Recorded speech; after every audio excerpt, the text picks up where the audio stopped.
नाज़रीन programme Hyderabad time सां गॾु आवां जो मेज़बान ज़फ़र हकड़ो। अॼु असीं हैदराबाद में मौजूदु आहियूं ऐं हैदराबाद में हिकु वॾो सान्यो थियो आहे, तमामु वॾो सान्यो थियो आहे। गैस सिलेंडर जे फाटण जे करे हिते तक़रीबन 47 खां वधीक माण्हू सख़्तु ज़ख़्मी थी पिया आहिनि, जिन मां 20 अहिड़ा माण्हू आहिनि जिन खे कराची जे अस्पताल में दाख़िल कयो आहे। ॿिया अहिड़ा माण्हू आहिनि जेके हिते हैदराबाद जे मुख़्तलिफ़ अस्पतालुनि में दाख़िल आहिनि ऐं अहिड़े क़िस्म जा सान्या थींदा था रहनि इंतिज़ामी लापरवाही जे करे ऐं पुलिस जी लापरवाही जे करे चए सघिजे थो या इंतिज़ामी लापरवाही जे करे। अॻ में बि ट्रांसफार्मर फाटण जे करे हैदराबाद जे प्रेटाबाद वारे इलाइक़े लतीफ़ाबाद वारे इलाइक़े में बि काफ़ी माण्हू ज़ख़्मी बि थिया हुआ ऐं मरी बि चुका हुआ ऐं जॾहिं बि को असां वटि वॾी वारदात इहा थी थिए, असां सां वॾी नाइंसाफ़ी इहा थी थिए त जॾहिं बि को वाक़ियो थिए थो त इंतिज़ामिया बाद में तहरुक में अचे थी ऐं इंतिज़ामिया पोइ पंहिंजो एक्शन में अचे थी, पर उन खां अॻु में नथी अचे। हैदराबाद जे केतिरनि ई इलाइक़नि में प्रेटाबाद हुजे, लतीफ़ाबाद हुजे, सिटी वारा इलाइक़ा हुजनि, आबादी वारनि इलाइक़नि में गैस सिलेंडरनि जा वॾा वॾा दुकान, माना ईअं सम्झो त उहे बम आहिनि, खुलियल बम जेके रोडनि ते पिया आहिनि, रस्तनि ते पिया आहिनि, पर उन्हनि जे ख़िलाफ़ु को बि कार्रवाई करण लाइ तयारु कोन्हे, जंहिंजे करे अॼु हैदराबाद में हिकु वॾो सान्यो थियो आहे। हैदराबाद जे प्रेटाबाद वारे ईदगाह में मौजूदु आहियूं। हिते 6 माण्हू जेके आहिनि उन धमाके सबबि मरी विया आहिनि, जिन में 4 मासूम ॿार आहिनि ऐं 2 वॾा आहिनि। उन्हनि जा लाश जीअं हिते अची विया आहिनि त सॼी हैदराबाद ख़ासि तौर ते प्रेटाबाद वारे इलाइक़े में कोहराम मची वियो आहे। माण्हू सख़्तु परेशान आहिनि। हर घिटीअ में, हर इलाइक़े में हिकु हिकु टेंट लॻियल आहे, हर हिकु घिटीअ में लाश पहुतल आहिनि। अञा केतिरा ई माण्हू ज़ख़्मी आहिनि, जिन जी बि अञा ताईं उहा ख़बर नथी पए थो केतिरो उन्हनि खे बचाए सघिजे थो ऐं तमामु उन्हनि जी हालत नाज़ुक आहे। बहरहाल हैदराबाद में अॼोके हिन सान्हे जे बाबति ॻाल्हि ॿोल कंदासीं तव्हांजे इलाइक़े वासियुनि सां, उन्हनि खां पुछंदासीं त हीउ वाक़ियो कीअं थियो आहे, केतिरा माण्हू थिए ऐं इंतिज़ामिया तहरुक में छो नथी अचे। ये कल से वाक़या हुआ है, कैसे हुआ है, आप बता सकते हैं? आप ऐसे इलाके मैं इसी इलाके का हूँ। असल वाक़या ये है कि एक छोटा सा कोई वाक़या हो गया गर्मी की वजह से, तो मगर ये इतना बड़ा वाक़या होता नहीं है। अगर हमारे प्रेटाबाद में एक फायर ब्रिगेड थी जो तासुब की बुनियाद पे मेयर हैदराबाद ने यहाँ से लेकर शिफ्ट कर गए।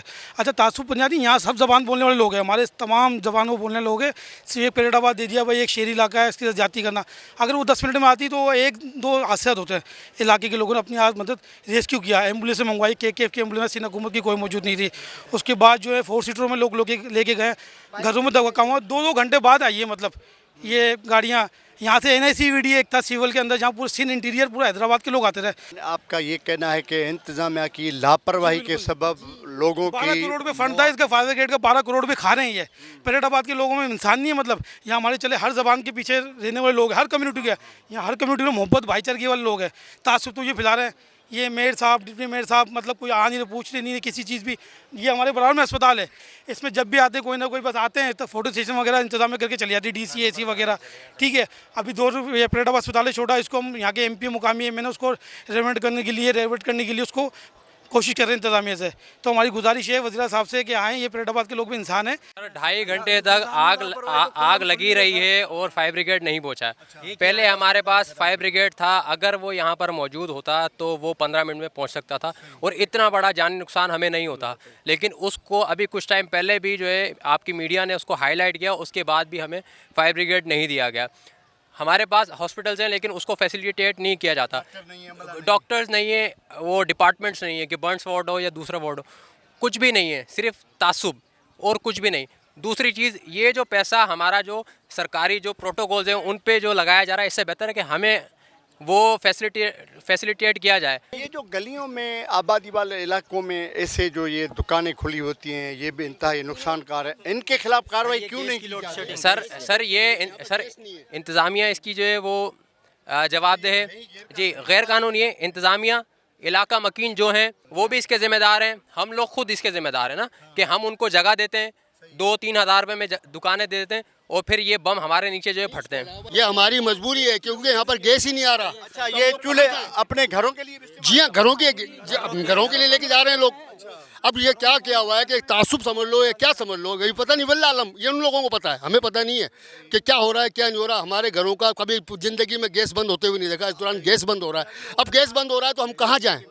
बिजली बंद हो रही है, हम कहाँ जाएँ? बिजली बंद होती है, हम जनरेटर की तरफ जा रहे हैं, सोलर प्लेट की तरफ जा रहे हैं, इधर उधर जा रहे हैं। अब गैस बंद हो रहा है तो जाहिर हमें यहाँ जाना पड़ेगा। अगर गैस यहाँ नहीं जाएंगे तो फिर हम कहाँ जाएँ? उपले हमारे पास नहीं है, गोबर हमारे पास नहीं है, कुछ भी नहीं है हमारे पास।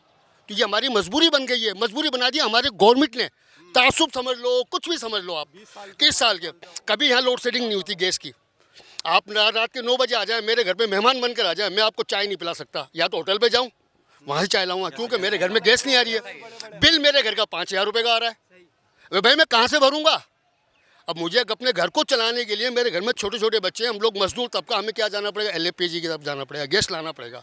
अब गैस हमारी मजबूरी बन गया है। यहाँ गवर्नमेंट ने पता नहीं क्या तक सिस्टम चल गया है। पहले जनरेटर को हमारी मजबूरी बना दिया, बाद में सोलर प्लेट हमारी मजबूरी बना दिया, अब वो बोलते हैं चाइना प्लेट आ रही है, उसके बाद ये गैस हमारी मजबूरी बन गई। आखिर हम कहाँ जाएँ? नाज़रीन, ही इलाइक़े वासियुनि जो ॻाल्हियूं ॿुधियूं त इलाइक़े वासियुनि जो चवणु आहे त परेटाबाद हैदराबाद जो तमामु पुराणो इलाइक़ो आहे ऐं वॾी आबादी वारो इलाइक़ो आहे, पर उनखे हमेशह नज़रअंदाज़ कयो वियो आहे। नज़रअंदाज़ करण खां पोइ हिते न गैस आहे, न पाणी आहे, न बिजली आहे, जंहिंजे करे मजबूरनि इलाइक़नि जे घिटियुनि में अहिड़े क़िस्म जा दुकान खोलिया था वञनि जितां माण्हू गैस ख़रीद करे घर में पंहिंजो चुल्हो ॿारीनि था। अहिड़े क़िस्म जे इंतिज़ामी लापरवाही जे करे ही जेके माण्हू मुआ आहिनि उहे ऐं जेके अञा ताईं इलाही सातरा सख़्तु ज़ख़्मी इस्पतालुनि में दाख़िल आहिनि, उन्हनि जो बि सॼो ज़िम्मेवारु जेको आहे उन्हनि हितां जी हैदराबाद जी लोकल इंतिज़ामिया खे ॾिनो आहे करार त उन्हनि जी लापरवाही जे करे इहे मौत थिया आहिनि। ऐं जेकॾहिं हिन इलाइक़नि में गैस, पाणी, बिजली जी सहूलियत ॾिनी वञे ऐं जेकॾहिं फायर ब्रिगेड या जेके रोड रस्ता आहिनि उहे ठाहिया वञनि त शायदि अहिड़े क़िस्म जा वाक़िया नथा थी सघनि। हलूं था अॻिते ऐं कुझु ॿियनि माण्हुनि सां बि तव्हांजी ॻाल्हि ॿोल करायूं था त हुननि जो छा चवणु आहे। नाज़रीन, हैदराबाद में मौजूदु आहियूं। हैदराबाद जे परेटाबाद वारे इलाइक़े में जेको हीउ वॾो सान्यो थियो आहे, जंहिंमें 6 इंसाननि जूं जानियूं ज़ाया थी वियूं आहिनि ऐं अञा बि केतिरा ई माण्हू सख़्तु ज़ख़्मी आहिनि जेके इस्पताल में दाख़िल आहिनि। नंढनि नंढनि इलाइक़नि में, घिटियुनि में ऐं आबादी वारनि इलाइक़नि में जेके ही खुलियल बम आहिनि पिया, उन्हनि जे ख़िलाफ़ु कंहिं बि क़िस्म जी का कार्रवाई नथी कई वञे। ऐं जीअं ई परेटाबाद में हादसो थियो आहे गैस जे धमाके जो, तंहिंखां पोइ इंतिज़ामिया तहरुक में आई आहे। हैदराबाद जे मुख़्तलिफ़ इलाइक़नि में उन्हनि गैस जे दुकानदारनि ते छापा हया आहिनि ऐं उहो गैस जा जेके सिलेंडर आहिनि उन्हनि जे ख़िलाफ़ु कार्रवाइयूं कयूं वयूं आहिनि। हमेशह हिते ईअं ई थींदो रहंदो आहे, जॾहिं बि का वॾी वारदात, को वॾो वाक़ियो थी वेंदो आहे त पोइ इंतिज़ामिया तहरुक में ईंदी आहे ऐं बाद में सभु कुझु उन्हनि खे यादि ईंदो आहे। हिन वक़्तु 6 माण्हुनि जी जेका जनाज़े निमाज़ हुते अदा कई वेंदी ईदगाह में परेटाबाद वारे इलाइक़े में मौजूदु आहियूं। तमामु वॾो हिकिड़ो सान्यो थियो आहे हैदराबाद में, अफ़सोसनाक वाक़ियो थियो आहे। में हिकिड़ो बिजली जो ट्रांसफार्मर फाटो हुयो, उन में बि इंसानी जानियूं ज़ाया थी चुकियूं हुयूं परेटाबाद में ऐं लतीफ़ाबाद में। वरी ही हिकिड़ो सान्यो थियो आहे। इन हवाले सां असां ॻाल्हि ॿोल कंदासीं। हैदराबाद जो सीनियर सहाफ़ी अल्ताफ़ कोटी साहब असां सां मौजूदु आहे, उन सां ॻाल्हि ॿोल कंदासीं। अल्ताफ़ भाई, ये जो सान्या हुआ है ये हमेशा की तरह हैदराबाद में ऐसे हर दूसरे साल, तीसरे साल, एक साल में कुछ न कुछ सान्या होता है कि 10, 12, 15 लोगों की जानें जाती हैं, फिर इंतज़ामिया तहरुक में आ जाती है। क्या समझते हैं कि इंतज़ामिया को क्या करना चाहिए? और ये जो गैर कानूनी तौर पे शहर के हर आबादी के इलाके में गैस सिलेंडर्स की दुकानें हैं, तो इनको क्या करना चाहिए? ये तो डेफिनेटली जितनी भी हैं, जितनी है तमाम के तमाम को बंद करना चाहिए। उसके लिए कानून भी मौजूद है कि जो गुंजान आबाद इलाके हैं और वो ऐसे भी जो रिहायशी इलाके हैं, वहाँ के ऊपर जो LPGs के जो सिलेंडर की दुकानें हैं वो नहीं होना चाहिए। इसके अलावा यहाँ पर एक और ट्रेंड शुरू हो गया है, गैर कानूनी पेट्रोल पम्प भी हैं, वो भी बम ही है इलाकों के अंदर, मुख्तलिफ गुंजान आबाद इलाकों के अंदर खुला जो है खुला बम समझ लें उस पेट्रोल पंप गैर कानूनी। और ये LPG का भी यही सूरत हाल है। जो कल वाला वाक़या है वो इंतहाई अफसोस है। इंतहाई गरीब लोग हैदराबाद के पसमानदा तरीन इलाकों के अंदर शामिल है परेटाबाद।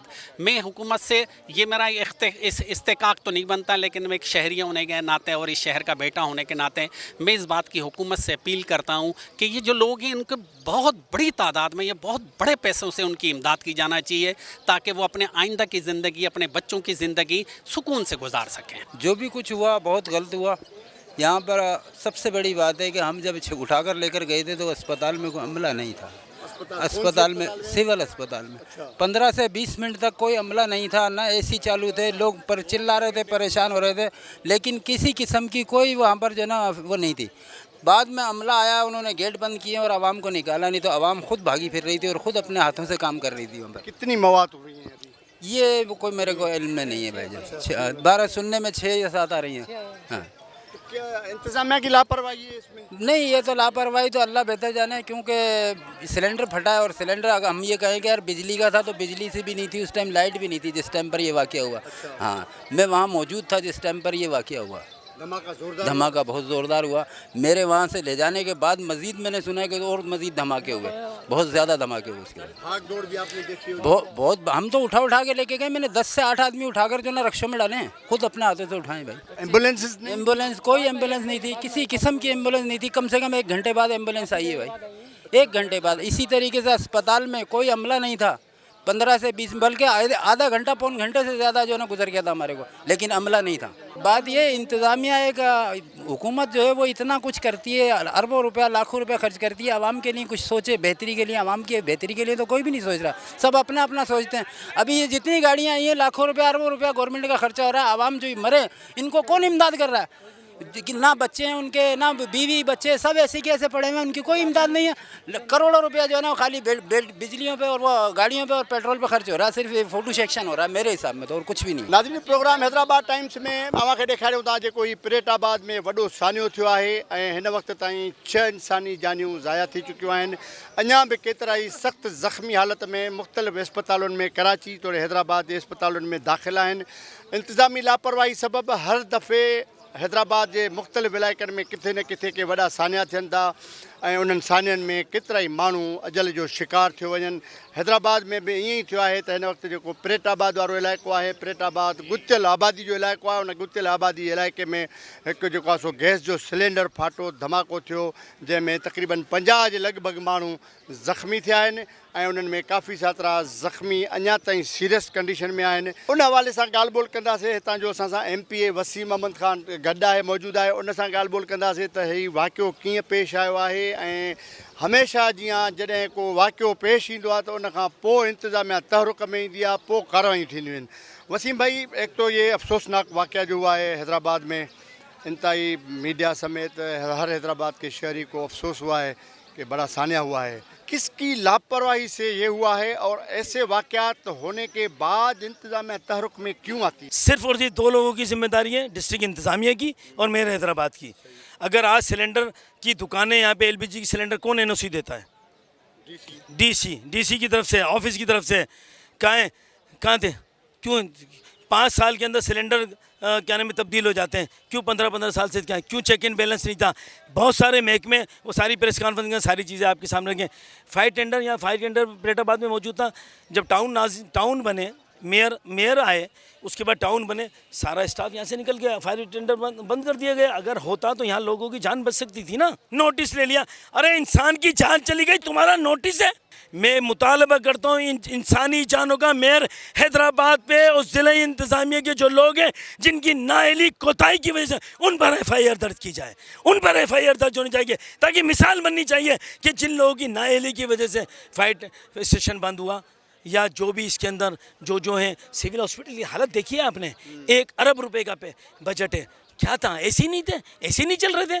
कौन कसूरवार है, कौन जिम्मेदार है? नोटिस ले लिया, खाए का नोटिस लेना चाहिए। आज चीफ जस्टिस ऑफ पाकिस्तान को इंक्वायरी करानी चाहिए इस वाक़ियत की, इस वाक़े की इंक्वायरी करनी चाहिए, लटका देना चाहिए उन लोगों को। हैदर चौक के ऊपर फांसी देनी चाहिए। लेकिन हम बोले कसूरवारों को सज़ा तो मिले, कौन देगा सज़ा? वॾी महिरबानी। वसीम अहमद क़ौमी असेंबली जो मेंबर, हिन जो चवणु आहे त मेयर ऐं हैदराबाद जो डिप्टी कमिश्नर आहे, उन जे मथां या FIR दाख़िल कई वञे हिन सानिए जी।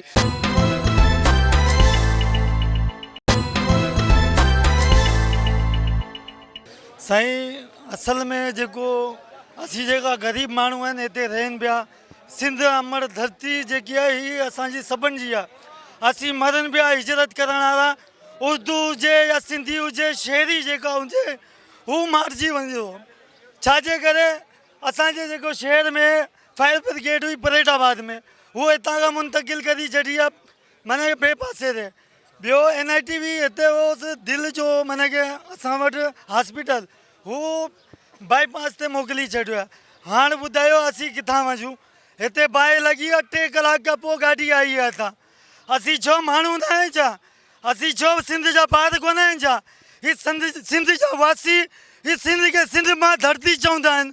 हीअ जेका मेयर आहे हैदराबाद काशिफ शोरो साहिबु, हिनखे शर्म अचणु घुरणु खपे। हिनखे शर्म न आहे। हिते कज़ियो थी आहे, नमाज़ पढ़े भॼी वियोसि, माण्हू ताऊं कढे पिया, माण्हू पंहिंजी तव्हां ॿुधाए पिया बाबा असां सां हीउ मसइलो आहे, असांखे को दाद वधियात ॿुधण वारो न आहे। हितां 3 कलाक खां पोइ पाणी जी गाॾियूं आई आहे, पोइ अमल आयो आहे, 3 कलाक खां पोइ 40 खां 50 माण्हू जेका सड़ी विया आहिनि। को दाद वधियात न आहे। जेका ही ग़रीब माण्हू आहिनि उन्हनि जे घर में खुदा जी कसम है हिकिड़े ॾींहं जी मानी न आहे। मेरा बेटा दूर से जलता हुआ आ रहा था, मैंने अपने बेटों को लेकर गया हूँ, पर यहाँ पे कोई ना कोई फायर ब्रिगेड आ रही थी, आग बुझाने की नहीं है। तो अगर फायर ब्रिगेड आती तो ये कम से कम ये इतना नुकसान नहीं होता। फायर ब्रिगेड वाले भी नहीं आ रहे, ना एम्बुलेंस से आ रही है, हम खुद बच्चों को अपने लेके जा रहे हैं। जाएंगे इंतज़ामियत को ये चाहिए कि यहाँ के बंदों को सहूलियत दे। इनके लिए यहाँ से ये क्या नाम है, यहाँ पे ये सिलेंडर का चक्कर, यहाँ से दुकानें ख़त्म किए जाए और घरों के अंदर गैस भरपूर दिया जाए। मेरे बच्चा क्या है, मुझे तकलीफ़ क्यों नहीं होगी। इतना बड़ा जो ये सानिया हो गया है, ये तकरीबन 40-50 बच्चे से चले गए। ये मेरा भतीजा, 2 मेरे भतीजे गए हमारे घर से, नन्हे नन्हे बच्चे, 2 फूल है। अगर किसी के घर से जाए तो किसी पे क्या बीतती है, ये तो आप सबको पता होगा, समझे ना। अगर इंतज़ामिया अगर सही होती यहाँ की तो ये ऐसा सानिया इतना बढ़ता नहीं। अगर वक्त पे फायर ब्रिगेड बुलाई जाती, अगर आ जाती तो ये इतना बड़ा जो लोगों की जाने गई है, लोगों के बच्चे, माओ के बच्चे छीन गए, ये ऐसा होता नहीं। तो हमारा तो यही है कि इस मुल्क से और ये जो बड़े बड़े हुक्मरान बैठे हुए हैं, इनसे हमारी ये इल्तिजा है कि जो है कि गैस की बहाली करें, ताकि यहाँ से इलाकों से गैस सिलेंडर वगैरह ख़त्म किए जाए। हम मजबूर इसीलिए है कि हमारे घरों में गैस है ही नहीं, हमारे इलाकों के अंदर सिलेंडरों की दुकान खुली हुई है, तो हमारी मजबूरी है कि हमें सिलेंडर भी तो इस्तेमाल करना। यहाँ पर कोई पूछने नहीं आया, कोई सहूलत नहीं है। मैं यहाँ सुबह से आया हूँ और डेड बॉडी लेके आया हूँ कराची से। जितने भी पेशेंट हैं, जितने भी बच्चे, सारे कराची पहुँचा रहे हैं। यहाँ पे कोई इंतजामिया नहीं है, यहाँ पे कोई हॉस्पिटल नहीं है, यहाँ कोई खाने वाला देखने वाला नहीं है। सिर्फ जो है ना यहाँ के बस लोग अपनी जेबें भरे हैं। ये सिलेंडर की दुकान यहाँ क्यों है, गैस क्यों नहीं है यहाँ पे? ये अगर यहाँ पर गैस होता तो ये दुकान नहीं होती, ये दुकान नहीं होती तो ये बच्चे नहीं जलते, ये बच्चे नहीं मरते यहाँ पे। एक एम्बुलेंस नहीं आई है, सबको रिक्शे में गिर के ले गए, ऐसे हाथों में उठा के ले गए। क्या कोई आने वाला नहीं था यहाँ पे? कोई ले आने वाला नहीं था, एक जना भी नहीं आया। कोई भी कोई आवे तो यहाँ पे आवे तो बाद में आ रहे हैं सारे, खत्म हो गया काम, उसके बाद आ रहे हैं सारे। तकरीबन 1 घंटे बाद यहाँ पर जाके फायर ब्रिगेड एम्बुलेंस आई है। जब तक हमने जितने भी बच्चे हादसे के शिकार हुए सब हमने रिक्शों में रख के, गाड़ियों पर बिठा के सब पहुँचा दिए। उसके बाद 5 एम्बुलेंस आई हैं, 5 एम्बुलेंस खाली की खाली गई हैं। 2 घंटे बाद एम्बुलेंस आई हैं। इधर कोई इंतजाम नहीं है। फरीदाबाद में भी इतना हादसा हुआ है, ना यहाँ लाइट है, ना जनरेटर की सहूलत है। बड़े बड़े अफसरान आ रहे हैं एसी की गाड़ियों में, 1-1 घंटे इधर खड़े हो रहे हैं और जाकर अपने बैठ रहे हैं। कोई इधर इंतजाम नहीं है। इनको जितने भी ये नाजायज ये खुले हुए हैं, ये तमाम के तमाम बंद होने चाहिए। नाजायज जो पंप लगाए हुए हैं वो भी बंद होने चाहिए। इन्होंने जिसने देखा, जहाँ देखा वहाँ पंप उठा के बना लिया, और जहाँ देखा वहाँ ये इन्होंने गैस सिलेंडर की दुकान खोल ली है। 1 नहीं है, 2 नहीं है, 50 नहीं है, काफ़ी सारी इधर अपने टुकड़े में बनी हुई है, हर गली गली में। इसको चाहिए गवर्नमेंट को कि गैस की इधर इस टुकड़े में बड़ी शिकायत भी है, तो गैस आता भी नहीं है। तो गैस ना आने की सूरत में इन्होंने उससे नाजायज़ फ़ायदा उठाया और इन्होंने दुकानें खोल ली है ना। तो गैस के अमले को भी इतनी दफ़ा शिकायतें की है लोगों ने, मगर आज तक कोई सुनाई भी नहीं होती है। बहुत बेचारे गरीब आदमी है इधर के लोग, वो जाते हैं गैस अमले को बोलते हैं, मगर कोई सुन, RM को बोलते हैं, जिसको चाहे बोलते हैं, मगर क्या है वो सुनने वाला कोई नहीं है। हैदराबाद में तो कोई सुनने वाला नहीं है कि गरीबों की। तो इंतज़ामिया को ये करना चाहिए कि इसका लाहे अमल निकालना चाहिए। और सबसे बड़ी बात जो है कि जो आज जो ये वाक़या हुआ है, इसका वाक़े का जो अमल दरामद जो है वो इस बिना पर हुआ है कि हमारे इलाके के अंदर गैस की लोड शेडिंग है, गैस मिलता ही नहीं है। गैस महकमे ने जो है बैंड लगाया हुआ है, हर चीज़ के ऊपर बैंड लगाया हुआ है। वो जब गैस है ही नहीं है, लोड शेडिंग है, गैस है ही नहीं। गैस यानी कि ये समझ लो कि सर्दियों के 6 महीने 7 महीने तो गैस बिल्कुल भी नहीं आता। 3 महीने गैस हमारे को आता, वो भी मशीन के ज़रिए हम लोग गैस लेते हैं। उसके अंदर भी यानी कि हमें जो है गैस की बहुत किल्लत है। अगर हमें गैस भरपूर मिलेगा तो हमें कोई ज़रूरत नहीं गैस सिलेंडर चलाने की या किसी किस्म चलाने की। भत्ता माफिया चल रहा है, मंथलियाँ चल रही हैं, इंतज़ामिया आती है, इंतज़ामिया की तरफ से मंथलियाँ चल रही हैं, मंथलियाँ लेते हैं, मंथलियों के सिलसिले में इलाकों के अंदर ये कारोबार हो रहा है। मकसद ये है कि ये जो गैस का जो मसला जो है ना, गरीब आदमी का पकाने से भी मोहताज है और खाने से भी मोहताज है। ना गैस होगा ना 1 घंटे 1.5 घंटे का आता, यानी कि जहाँ भी है उसके बाद गैस गायब, फिर शाम को आता और 7 बजे उसके बाद फिर गायब। मसला ये ये गैस जो बेच रहे हैं ये तो बेचारों की इनकी मजबूरी है, ये कर रहे हैं, रोज़गार कर रहे हैं, और हमारी भी मजबूरी है। अब मैं कमा कर 11 बजे आता हूँ, यहाँ पर 9 बजे गैस बंद हो जाता, अब मैं खाना कैसे खाऊँ, चाय कैसे पीऊँ, अब हमारी तो मजबूरी है। सही है ना। अब हुकूमत को चाहिए कि जो गैस की लोड शेडिंग है इसको फिलफोर ख़त्म करें। नाज़रीन, परेटाबाद साने में जेके माण्हू अजल जो शिकार थी विया आहिनि, उन हवाले सां उते उन जे वारसनि जी बि ॻाल्हि ॿोल ॿुधी ऐं मुतहिदा क़ौमी मूवमेंट जे MNA वसीम अहमद ख़ान समेत मुख़्तलिफ़ माण्हुनि जा वीचार बि ॿुधा। हुननि इल्ज़ाम हयो आहे पीपुल्स पार्टी जे मेयर ऐं हैदराबाद जी ज़िले इंतिज़ामिया ते त उन्हनि जी लापरवाही सबबु इहो वाक़ियो पेश आयो आहे ऐं जेको आहे सो लिसानियत जे बुनियाद ते उते न फायर ब्रिगेड अमलो पहुतो ऐं न ई का उन्हनि जी हंगामी बुनियादनि ते का मदद कई वई। अहिड़े क़िस्म जो चवणु हुयो MQM जे MNA ऐं उतां जे लोकल इंतिज़ामिया या जेके उते मुतहिदा क़ौमी मूवमेंट सां लाॻापियल उहिदेदार हुआ हुननि जो। उन हवाले सां मौक़ो वठंदासीं। हैदराबाद जे डिप्टी मेयर सगीर अहमद कुरैशी सां मौजूदु आहे, पीपुल्स पार्टी ज़िले जो सदर बि आहे।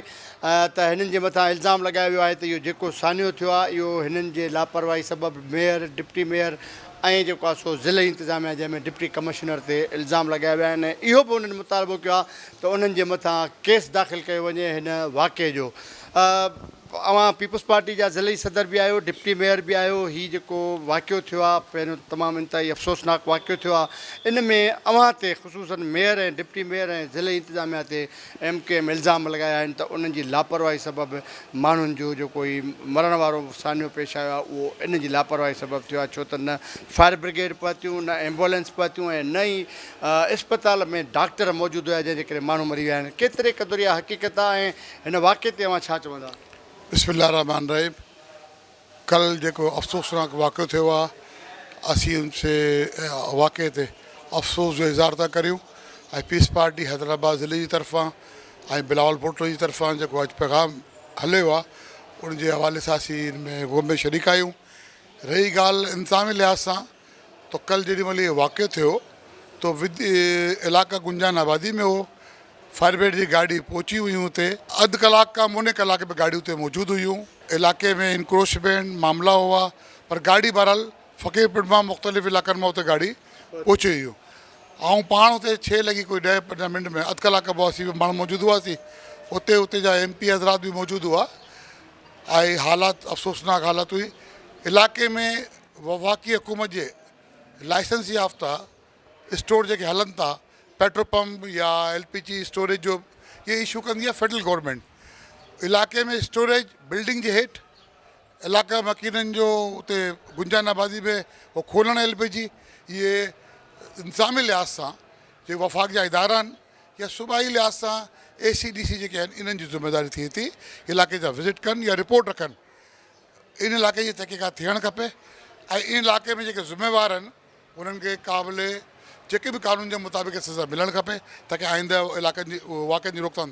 रही ॻाल्हि MNA MP जी बयान जी, MP जो घर साम्हूं आहे, LPG दुकान खां 2 मिनट जी वॉकिंग ते सालनि खां उते हले पियो।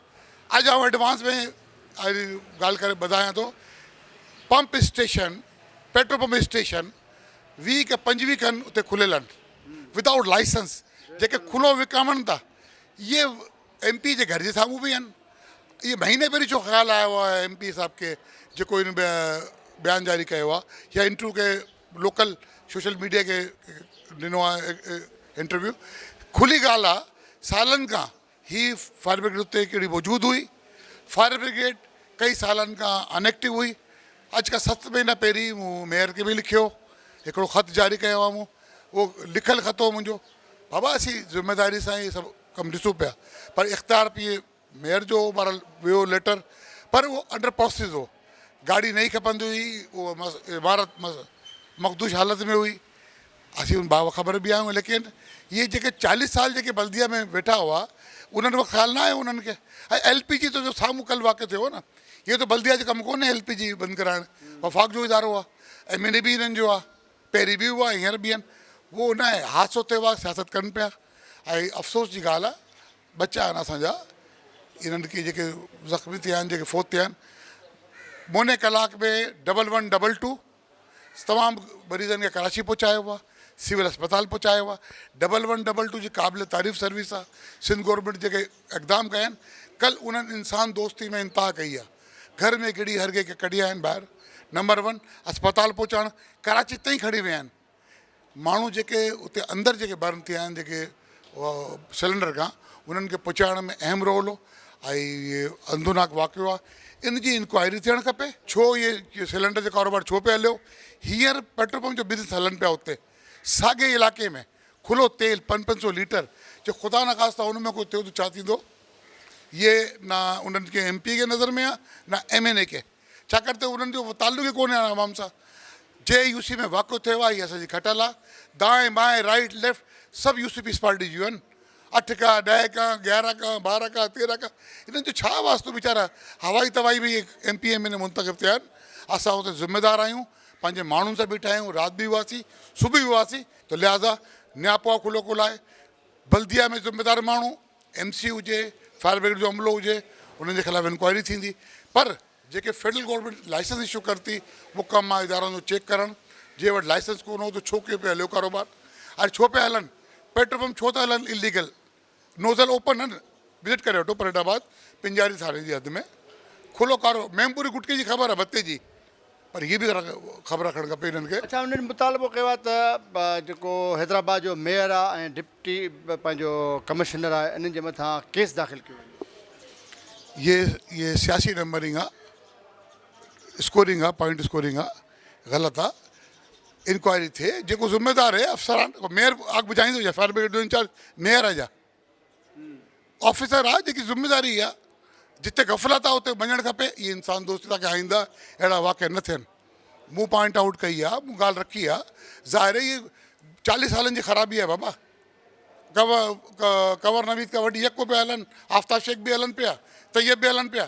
असां त जुमो 8 महीना थिया आहिनि। ऐं जे नुक़सानु थियो आहे उन्हनि जो अज़ालो थींदो, उनजो एवज़ कोन्हे पैसा, पर इंशाअल्लाह ताला कोशिशि करे उन्हनि जे जेके बि दुख में तक शामिल थी सघंदासीं कंदासीं। नाज़रीन, ई ॿुधियूं अवां सगीर अहमद कुरैशी, डिप्टी मेयर हैदराबाद ऐं पीपल्स पार्टी ज़िले सदर, हुनजो चवणु आहे त हीउ जेको वाक़ियो थियो आहे उन ते अफ़सोस आहे, पर जेको MQM इल्ज़ाम हणी रही आहे त उते फायर ब्रिगेड ऐं एम्बुलेंसिस न पहुतियूं, उनजो सबबु इहो हुयो त उहो गुथियल आबादी वारो इलाइक़ो आहे, रश हुई ऐं जेको नाजाइज़ अॾावतूं उते क़ाइमु आहिनि, जंहिंजे करे अधु खां मुनो कलाक लेट सां गाॾियूं पहुतियूं। बाक़ी न त उन्हनि जी मुकमिल तौर ते मालिकी कई वई आहे। ऐं जेके ख़बरूं हलनि पियूं त मेयर ऐं डिप्टी मेयर खे उतां भॼायो वियो ऐं उन इलाइक़े मां उहे भॼी विया हलिया, इहे ग़लति ख़बरूं आहिनि। जिन बि ख़बरूं हलायूं आहिनि उन्हनि जे ख़िलाफ़ु कार्रवाई थियणु घुरिजे। डिप्टी मेयर जो इहो बि चवणु आहे त इन केस जी जांच कराई वेंदी ऐं जेके बि मुलविस अमलदार हूंदा उन में कहिड़ो बि म्यूनिसिपल कमेटी हुजे, फायर ब्रिगेड जो अमलो हुजे या ॿिया के हुजनि, उन जे ख़िलाफ़ु कार्रवाई कई वेंदी। अचो त तव्हांजी ॻाल्हि ॿोल करायूं था मुख़्तलिफ़ ॿियनि माण्हुनि सां त उन्हनि जो छा चवणु आहे। अफ़सोसनाक वाक़ियो आहे, उन वाक़े ते छा थो चई सघे? ज़ाहिर आहे उहो जेको वञे थो उनखे मोटाए कोन था सघूं, पर कंहिं दुकान खोलियो उनखे लाइसेंस हुयो या न हुयो, ये सभु ॻाल्हियूं ॾिसणु खपनि। नाज़रीन, प्रोग्राम हैदराबाद टाइम्स में अव्हांखे ॾेखारियोसीं हैदराबाद जे प्रेटाबाद वारे इलाइक़े में जेको ही अफ़सोसनाक वाक़ियो पेश आयो आहे, जंहिंजे गैस सिलेंडर फाटण सबबि तक़रीबन 6 माण्हुनि जी जान हली वई आहे। उनखां अलावा अञा ताईं केतिरा ई माण्हू ज़ख़्मी हालत में मुख़्तलिफ़ कराची समेत मुख़्तलिफ़ अस्पतालुनि में दाख़िल आहिनि। हितां जे इलाइक़े वासियुनि जो चवणु आहे त इंतिज़ामी लापरवाही सबबि इहो वाक़ियो पेश आयो आहे ऐं जंहिं जे लापरवाही सबबि इहो वाक़ियो पेश आहे उन्हनि जे ख़िलाफ़ु कार्रवाई सिर्फ़ु न कई वञे, पर उन्हनि जे ख़िलाफ़ु केस बि दाख़िल कया वञनि ऐं अहिड़े क़िस्म जो जेके कार्रवायूं आहिनि उहे वाक़ियनि थियण खां अॻु में ई कयूं वञनि त जीअं वाक़िया थियनि ई न। हमेशह हिते ईअं ई थींदो आहे त को वाक़ियो थींदो आहे, उनखां पोइ कार्रवाई तेज़ी सां कयूं वेंदियूं आहिनि। हर घिटी, हर रोड ऐं हर रस्ते ते गुचियल आबादी वारनि इलाइक़नि में गैस सिलेंडरनि जा जेके वॾा वॾा दुकान आहिनि उन्हनि खे फिलफोर इंतिज़ामिया खे घुरिजे त ख़तमु करणु घुरिजे ऐं जेके अहिड़े क़िस्म जा माण्हू कारोबार कनि था उन्हनि जे ख़िलाफ़ु कार्रवाई कई वञे। हैदराबाद टाइम्स प्रोग्राम में जेके मारिजी विया आहिनि माण्हू, उन्हनि जे वारसनि सां बि ॻाल्हियूं ॿुधियूं ऐं शहरनि जूं बि ॻाल्हियूं ॿुधियूं त हीउ अफ़सोसनाक वाक़ियो थियो आहे ऐं अहिड़नि वाक़ियनि खे बंदि करण लाइ सिंध हुकूमत तोड़े लोकल इंतिज़ामियाऊं जेके आहिनि उहे फिलफोर तहरुक में अचनि ऐं उन्हनि वाक़ियनि खे रोकण में पंहिंजो अहम किरदारु अदा कनि। प्रोग्राम हैदराबाद टाइम्स जो वक़्तु पुॼाणी ते पहुतो आहे। ईंदड़ प्रोग्राम ताईं पंहिंजे मेज़बान ज़फ़र हकड़ो खे ॾींदा इजाज़त। तेसि ताईं सदाईं गॾु।